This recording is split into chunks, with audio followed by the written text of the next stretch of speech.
Assalamualaikum warahmatullahi wabarakatuh.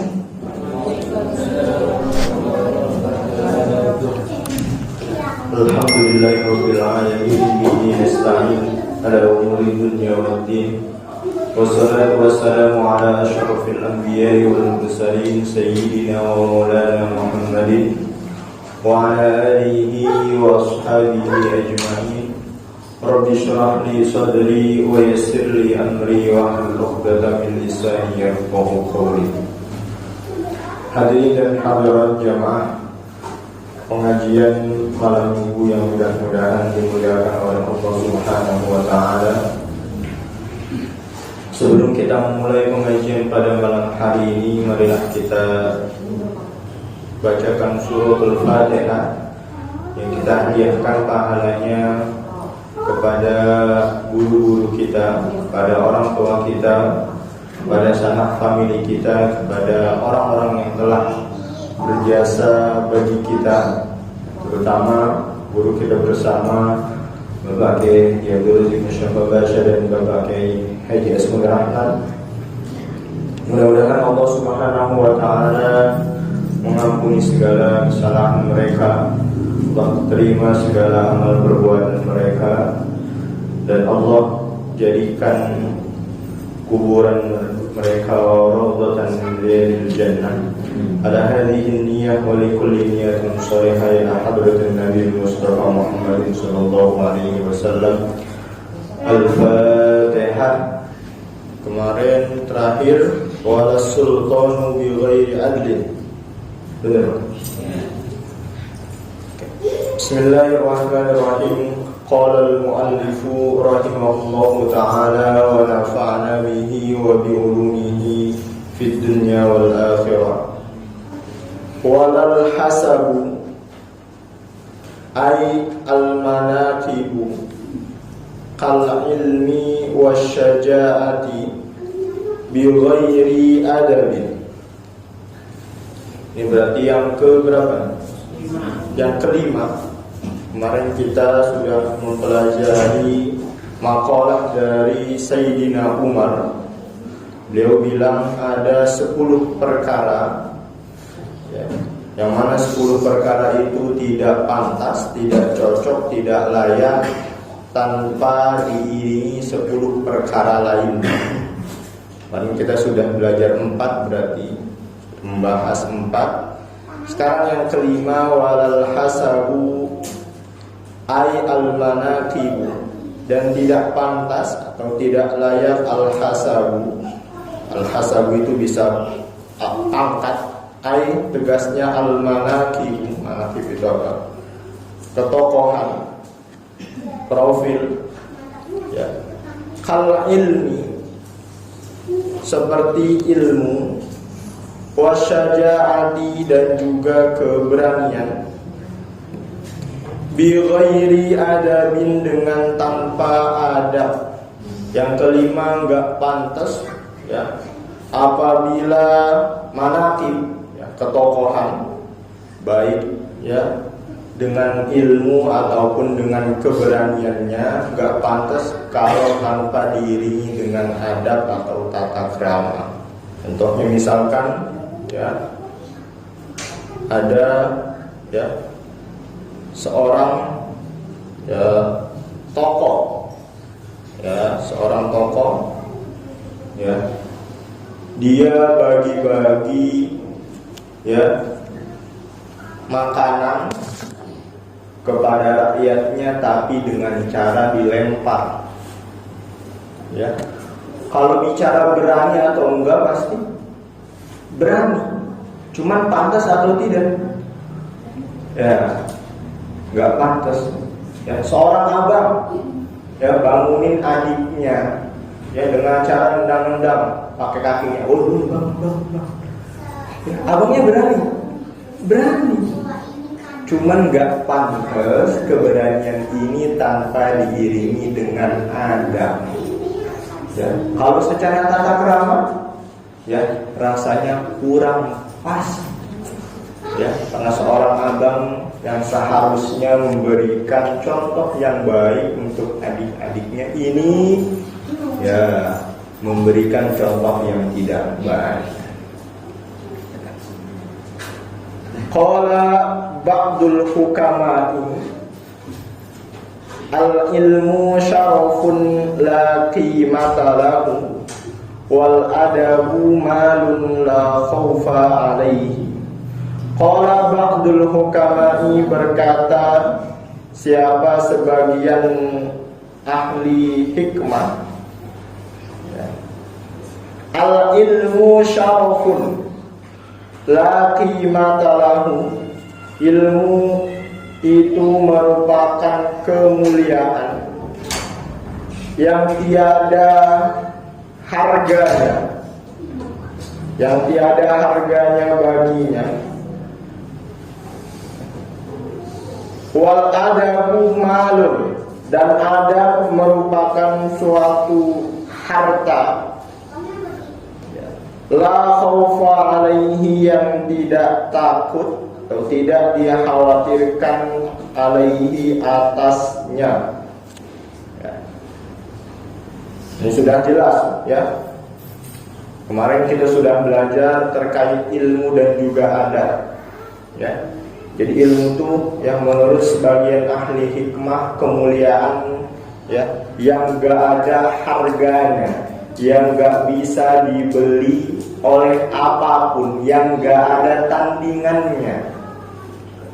Kita melihat ya banyak sekali ulama-ulama ya, yang bukan merupakan dari keturunan-keturunan ulama atau keturunan-keturunan bangsawan, tapi mereka semua bisa menjadi mulia karena ilmunya.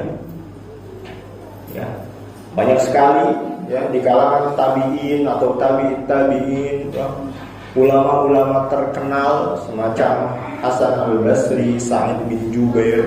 Ini semua mereka asalnya dari budak, tapi mereka semua terangkat derajatnya, dihormati oleh orang-orang karena ilmu. Karena ilmu itu syarafun la qimata lahu, kemuliaan yang tiada bandingannya.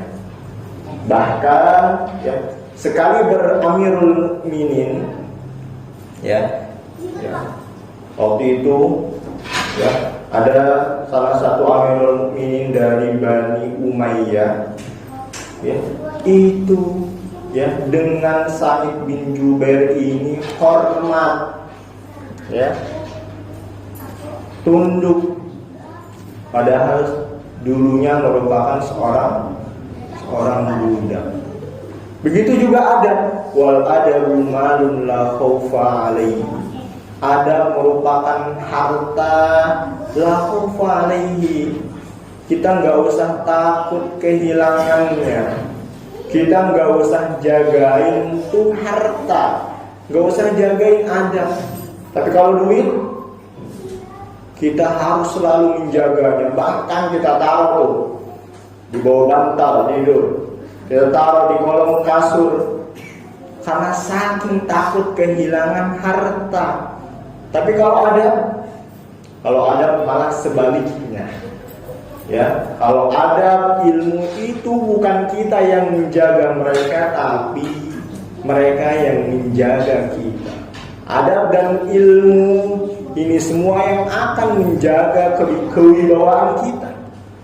Tapi kalau harta, kita yang menjaganya. Maka adab itu malun la khawfa alaihi. Itu yang kelima. Kemudian yang keenam, walas sururu bi ghairi amnin. Walas sururu, dan tidak pantas atau tidak layak ya, apa suatu kebahagiaan, kesenangan, bi ghairi amnin, dengan tanpa rasa aman, tentram. Ai la tasruhul masarratu bi ghairi sukunil qalbi, ai tegasnya La tasruhul masarratu, tidak pantas atau tidak layak suatu kesenangan atau kebahagiaan bi ghairi sukunil qalbi, dengan tanpa rasa tentram, ya, dengan tanpa hati yang tentram, hati yang tenang. Jadi yang keenam, kesenangan tidak akan pantas tanpa diiringi dengan rasa aman, rasa tentram di dalam hati. Oh, enak ya, orang kaya itu bahagia hidupnya, ya. Mereka bergelimat harta, belum tentu orang kaya itu bahagia kalau selama hatinya ini enggak tentram, hatinya ini enggak tenang. Ya, siapa tahu harta yang didapatkan oleh orang kaya itu didapatkan dengan cara yang kurang benar. Akhirnya, ya, tiap malam orang itu selalu dihantui oleh rasa takut. Wah, ditangkap KPK enggak ya? Akhirnya hidupnya enggak bahagia. Ya, Imam Ghazali itu punya kitab, selain kitab Ihya Ulumuddin, Imam Ghazali punya banyak sekali kitab. Ya, di antaranya ada Kimia Us-Sa'adah. Ya, Kimia Us-Sa'adah itu proses kebahagiaan. Ya. Imam Ghazali yang pernah mendefinisikan kebahagiaan. Apa sih bahagia itu? Ya, menurut Imam Ghazali bahagia itu, ya, kondisi spiritual seseorang, ya, saat seseorang itu berada di dalam puncak ketakwaan. Kalau menurut Imam Ghazali itu baru yang namanya bahagia. Kenapa? Karena menurut Imam Ghazali bahagia itu merupakan kenikmatan dari Allah Subhanahu wa Ta'ala, kenikmatan Allah yang mana itu manifestasi atau wujud dari mengingat Allah Subhanahu wa Ta'ala. Itu baru yang namanya bahagia. Sebagaimana juga ada ahli syair namanya Qutaibah. Qutaibah pernah bilang, walastu aras sa'adata jam'a malin. Aku enggak pernah melihat bahwa kebahagiaan itu dalam mengumpulkan harta. Menurutku bahagia itu bukan banyak-banyakan harta, bukan tinggi-tinggian pangkat, tapi menurut Qutaibah, walakinnat taqiyya was-sa'idu, akan tetapi ketakwaan itu merupakan kebahagiaan. Itu baru yang namanya bahagia.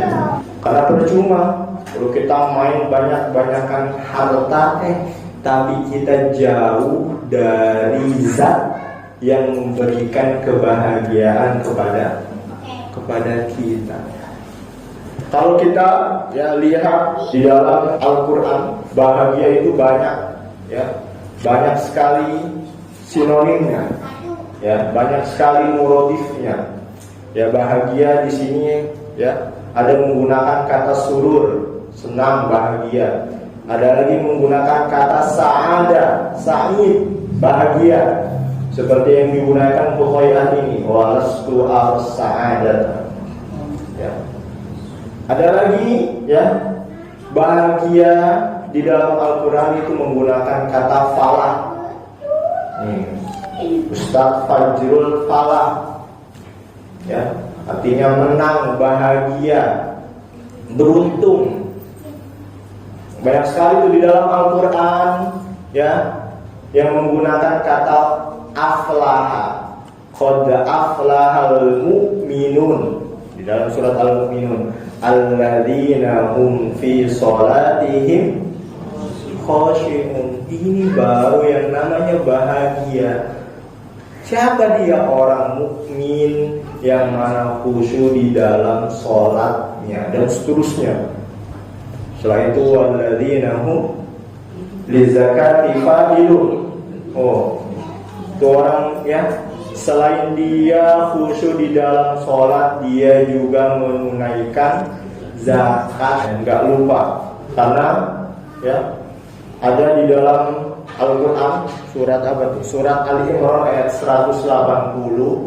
Ini ayat sindiran buat orang yang enggan membayar zakat. Nih, wala yahsabanna alladziina yabkhuluna bima atahumullahu min fadli huwa khairul lahum bal huwa syarrul lahum. Ya, jangan mengira orang yang kikir, orang yang bakhil mengeluarkan yabkhuluna bima atahumullahu min fadli, orang bakhil atas apa yang Allah berikan dari karunia-Nya. Jadi orang yang bakhil atas apa yang Allah berikan dari karunia-Nya, jangan mengira itu merupakan suatu kebaikan. Oh, saya nggak mau bayar zakat, biar saya cepat kaya. Kalau anak saya dikeluarin bayar zakat mulu, kapan saya kayanya? Jangan mengira kamu nyimpan harta kamu nggak mau ngeluarin bayar zakat itu merupakan suatu kebaikan. Tapi kata Allah, Pak, bal huwa syarrul lahum, akan tetapi itu merupakan keburukan bagi mereka. Dan Allah yang memberikan harta terserah Allah. Allah mau mengambilnya kapanpun dan dengan cara apapun. Kalau kamu nggak mau ngeluarin zakat, saya bisa mengambil harta kamu dengan cara yang saya mau. Perusahaannya bangkrut, dia kena kerugian, hartanya dimaling orang dan lain-lain. Ayat ini kalau kita buka kitab tafsir, salah satunya ada kitab tafsir Al-Munir karya Syekh Wahbah Zuhairi, beliau bilang jumhurul mufassirin ala annaha nuzilat fi mani'iz zakah. Ya, para mayoritas ahli tafsir ini berpendapat bahwa ayat ini turun untuk orang yang enggan membayar zakat. Kemudian itu yang ke-6, ya, as-surur bi ghairi amnin. Kemudian yang ke-7, walal ghina bil mali bi ghairi judin. Walal ghina, dan tidak pantas atau tidak layak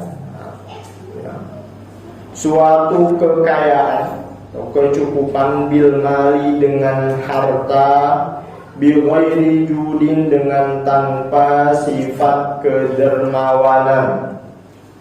Ya, kayak enggak pantas, enggak layak, enggak baik kalau tanpa diiringi dengan sifat dermawan. Ya, ini ya Rasul kita Rasulullah, ya, itu di dalam hadisnya diterangkan, ya, Sayyidina Ibnu Abbas bilang, ya, di dalam kitab Sahih Bukhari, kana Nabi sallallahu alaihi wasallam ajwadan nasi bil khairi. Rasul itu merupakan manusia yang paling dermawan dalam hal kebaikan. Jadi bukan cuma harta, dalam semua kebaikan Rasul ini orang yang paling dermawan. Ya. Bahkan di dalam hadis yang terakhirnya, wa kana ajwada bil khairi minar rihil mursalah. Bahkan Rasul itu, ya, paling lembut dalam hal kebaikan, paling dermawan, ya, daripada angin yang berhembus. Orang yang dermawan itu kita analogikan sebagai orang yang lembut, ramah, santun. Ya, itu, ya, lebih lembut daripada angin yang berhembus. Coba kalau ada angin yang berhembus gimana lembutnya? Rasul lebih lembut daripada itu. Berarti sangat luar biasa kedermawanannya.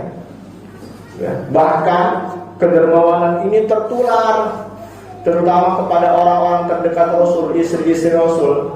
Salah satunya Sayyidah Aisyah. Ya, di dalam kitab Sahih Bukhari juga, kitab yang sama. Jadi dikisahkan bahwa suatu hari Sayyidah Aisyah ini pernah didatangi oleh seorang pengemis yang membawa kedua anaknya. Dakhalat imra'atun ma'aha ibnatani laha tas'al.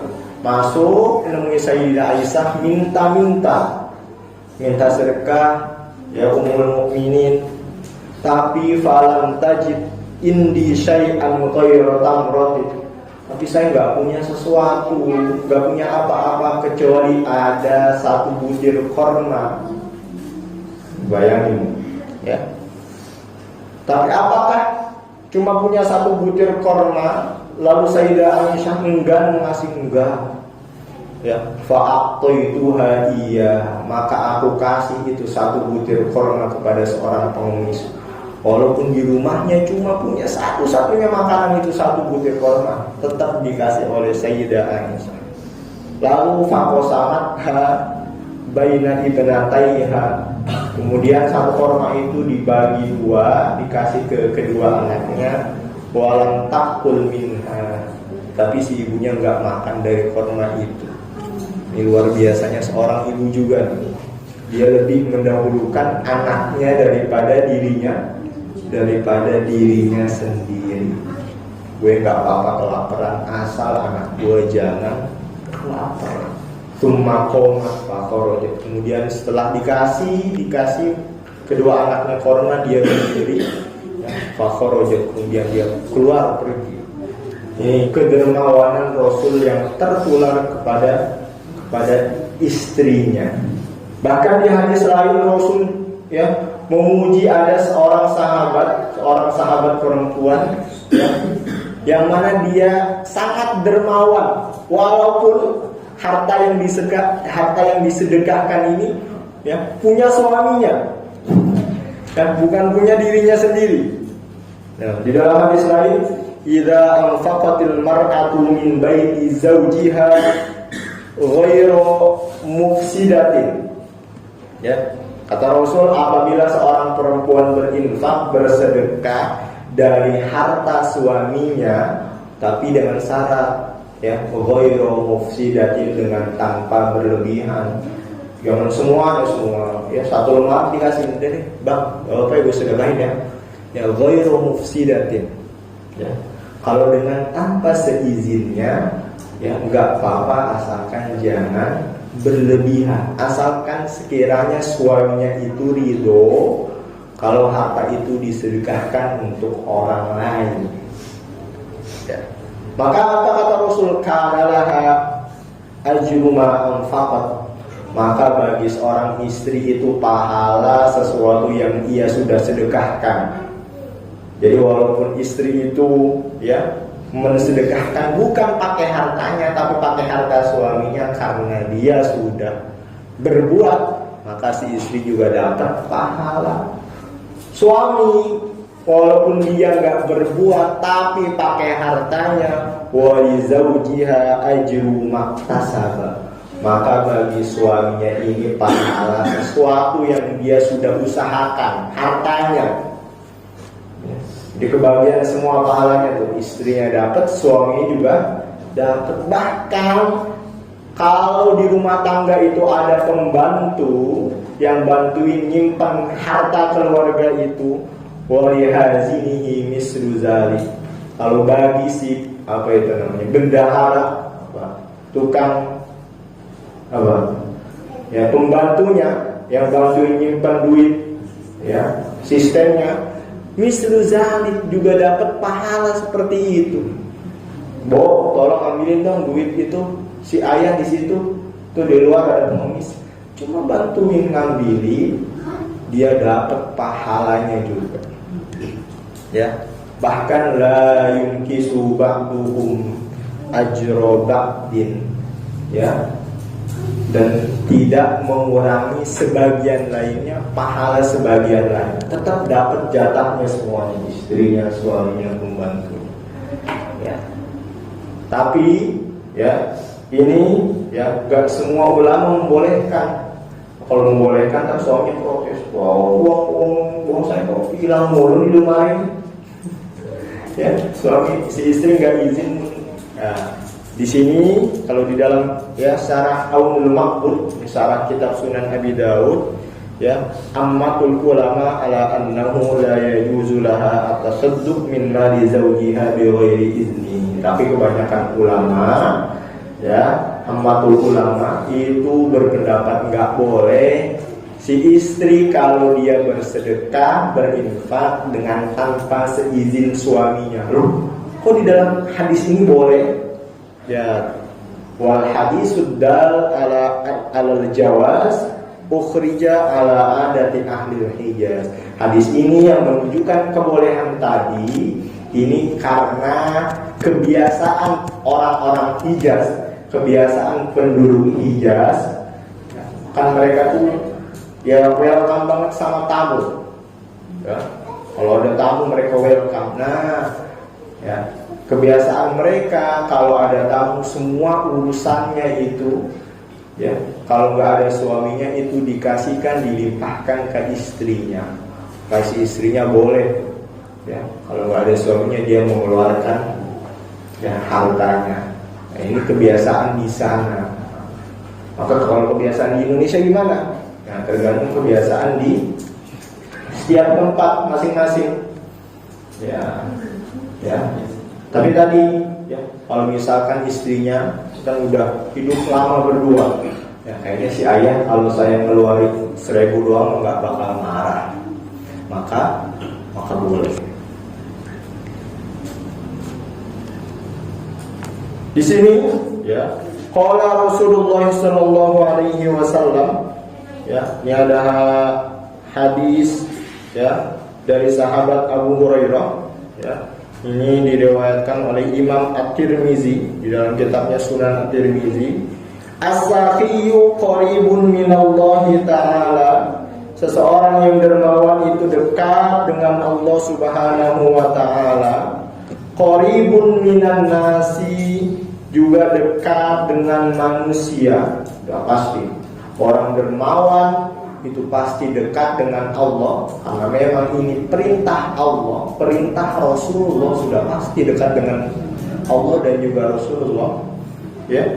Dan juga qaribun minan nasi, dekat dengan manusia, karena manusia itu senang dengan kita, nggak pelit, nggak pikir, siapa haji itu orangnya baik banget, orang-orang pada suka, ya.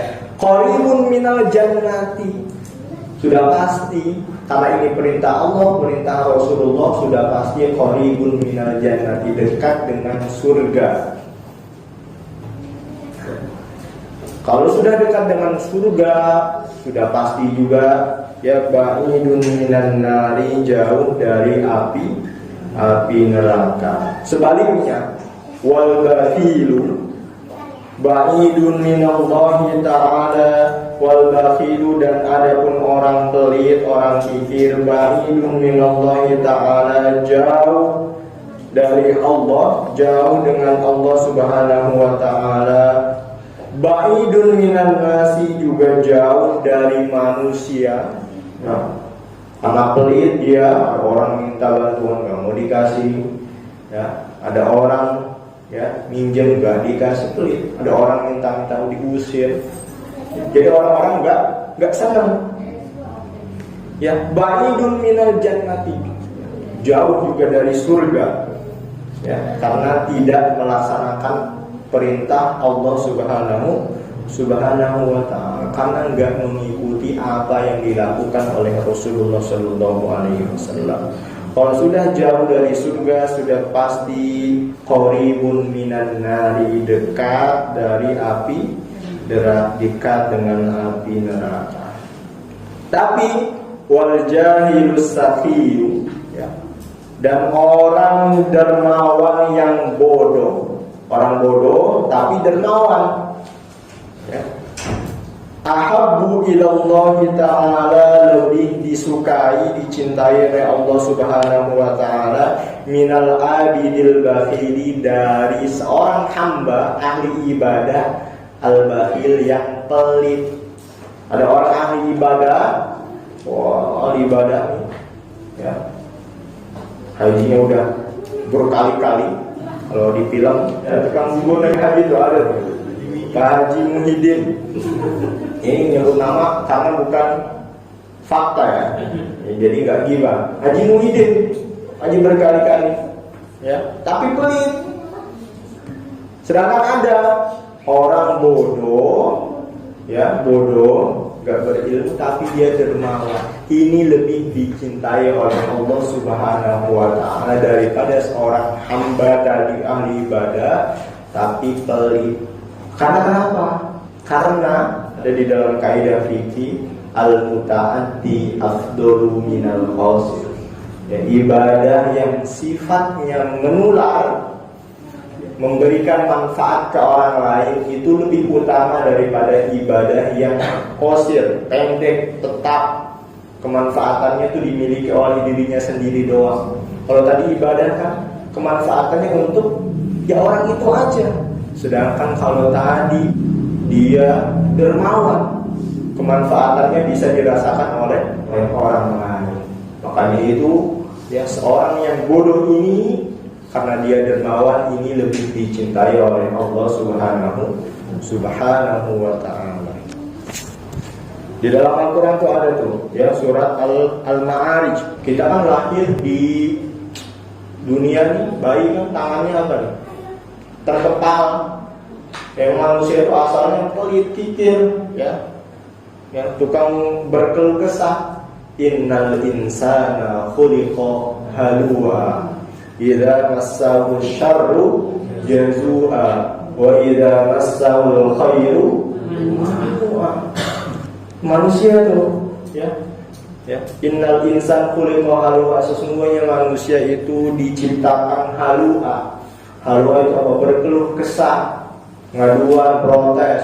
Kalau giliran dikasih cobaan dia ngeluh aja. Dia dapat kebaikan dia lupa sama yang ngasih nikmat. Kalau kita buka tafsir, apa sih arti halua halaan? Nah, kalau di dalam tafsir Munir, haluun itu sari'ul huzni. Ya, dia cepat sedih, ya.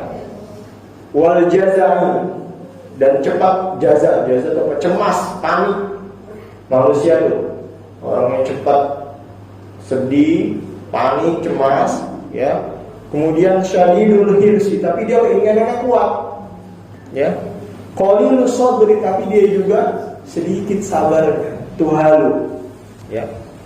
Tapi kalau menurut Imam Asy-Syaukani di dalam kitabnya itu ada Fathul Qadir, menurut Imam Asy-Syaukani wal mufassirun yaquluna fi tafsiril halak ma ba'dahu. Kata Imam Asy-Syaukani, mayoritas ahli tafsir, mayoritas mufassir itu berpendapat bahwa arti dari halu itu ayat setelahnya. Jadi halu itu apa sih? Haluun itu ayat setelahnya. Apa? Idza massahu syarru jazua. Kalau dia ditimpa kejelekan dia mengeluh, kasih cobaan, ya Allah, begini amat hidup saya. Tapi wa idza massahul khairu manua. Kalau dikasih kebaikan, dikasih duit banyak, kasih harta banyak, kenikmatan melimpah, dia manua, pelit, kikir, ya, gak mau berbagi kenikmatannya kepada yang lain. Ya, itu manusia. Ya, manusia itu asalnya begitu. Tapi bisa manusia terlepas dari sifat itu. Gimana tuh caranya? Ayat setelahnya, ya, illal musallin, kecuali orang-orang yang sholat. Gimana lagi? Alladzina hum ala sholatihim daimun, yang selalu senantiasa dia sholat, dia jaga tuh sholatnya. Kemudian walladzina fi amwalihim haqqum ma'lum lis-sa'ili wal mahrum. Tuh, ya, bukan cuma sholat, ada lagi walladzina fi amwalihim haqqum ma'lum, dan juga orang yang fi amwalihim, di dalam hartanya itu haqqum ma'lum, hak-hak yang sudah diketahui.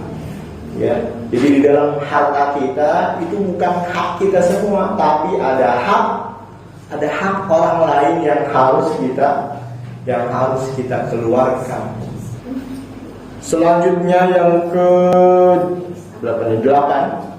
Walal faqru bi ghairi qanaatin, dan tidak layak, tidak pantas sifat fakir, ya, miskin, bi ghairi qana'atin, dengan tanpa sifat qana'ah. Qana'ah itu apa? Cukup, ya, merasa cukup, merasa puas. Itu ya qana'ah. Imam Al-Qushairi, ya, di dalam kitabnya Risalah Al-Qushairiyah, ya, beliau mengutip, ya, hadis yang diriwayatkan oleh sahabat Jabir, al-qana'atu kanzun la yafna.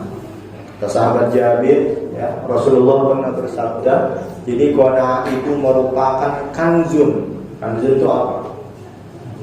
Ya, harta simpanan, la yafna, yang tidak akan pernah habis. Itu namanya qana'ah.